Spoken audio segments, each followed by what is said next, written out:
اعوذ باللہ من الشیطان الرجیم، بسم اللہ الرحمن الرحیم۔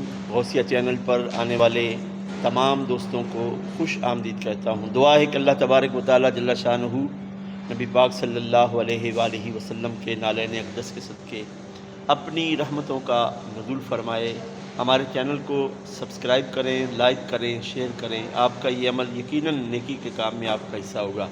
برادران اسلام، یہ مہینہ جمادی الثانی کا ہے، اور جمادی الثانی میں قصر صداقت کے شہنشاہ، منبع صدق و صفا، معدن جود و عطا، خلیفہ محبوب رب اکبر حضرت سیدنا امیر المومنین صدیق اکبر رضی اللہ تعالیٰ عنہ کا یوم وصال منایا جاتا ہے۔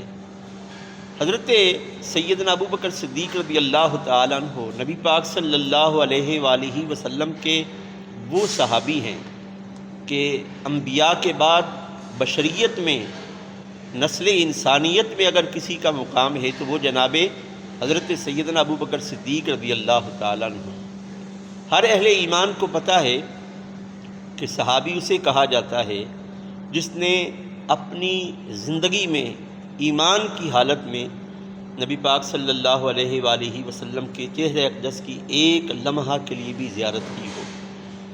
کسی کے پاس نمازوں کی عبادت کا ثواب ہے، روزوں کی عبادت کا ثواب ہے، سخاوت کی عبادت کا ثواب ہے، حج کی عبادت کا ثواب ہے۔ صحابی کے پاس سب سے بڑی نیکی یہ ہے کہ انہوں نے اپنی زندگی میں نبی پاک صلی اللہ علیہ وآلہ وسلم کو آمنے سامنے دیکھا۔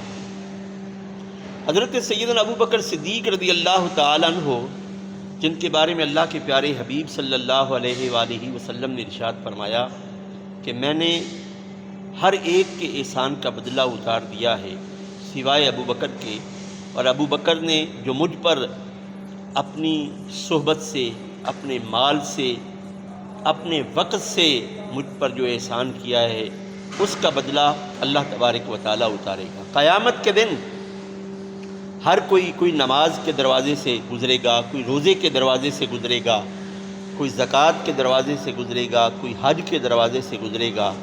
حضرت سیدنا ابو بکر صدیق رضی اللہ تعالیٰ عنہ وہ صحابی ہیں کہ جو وہ جنت کے ہر دروازے سے گزارے جائیں گے۔ حضرت ابو بکر صدیق رضی اللہ تعالیٰ عنہ حضور صلی اللہ علیہ وآلہ وسلم کے وہ صحابی ہیں کہ جن کو یہ اعزاز حاصل ہے کہ وہ خود بھی صحابی ہیں، ان کے والد بھی